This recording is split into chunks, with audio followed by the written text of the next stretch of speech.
ушул сувенирди сиздердин балдарыңыздарга берип турабыз.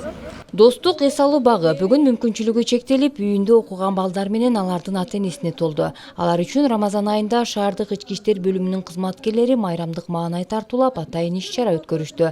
Келген катышуучуларга камдалган белектер тапшырылды. Бул иш-чаранын максаты ушул үйдө отуруп билим алган балдардын аң сезимин өстүрүүдө жана ошондой эле коом менен аралаштырууда, ушулар менен биргеликте алардын укуктарын коргоодо дайыма биз жыл сайын ушу иш-чараны өткөрүп келебиз.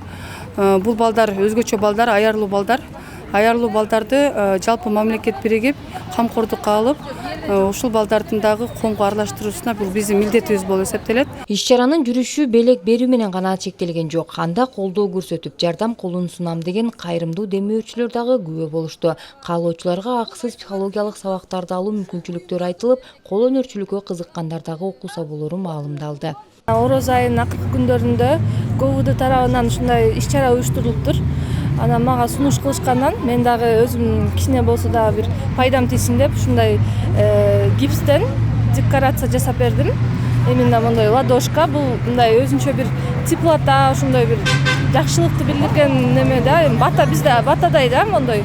Ошон үчүн ушул коздукту жасап бердим. Ыйык Рамазан айында ушул сыяктуу иштерди жасоо бул өзгөчө камкордукка алынган балдар үчүн кубаныч тартуулай алды. Уюштуруучулар тарабынан шириндиктер коюлуп, сый дасторкон дагы жайылган. Ата-энелер бул демилгени жыл сайын колго алып келе жаткан шаардык ички иштер бөлүмүнө ыраазычылыктарын билдиришти. Бүгүнкү кечеге келип биз күбө болуп отурабыз. Биздин ушу милицияларыбызга рахмат. Ушундай кечени уюштуруп бизге Рамазан айында балдарыбызга көмөк көргөзгөн үчүн рахмат, Алла ыраазы болсун. Эки дүйнөсү жакшылыктар болсун. Дайыма балдарыбыз аман болсун. Дайыма биз ушу өзгөчө балдар багып жүрөбүз. Балдарыбыздын ден соолугу чың болуп, Аллахым шыпасын берип, жакшы болуп эл катарына кошулсун балдарыбыз.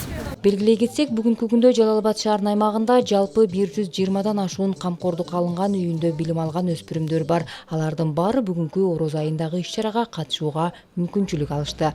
Нара Жапарова, Бурханбек Матов, Жалал Абад шаары.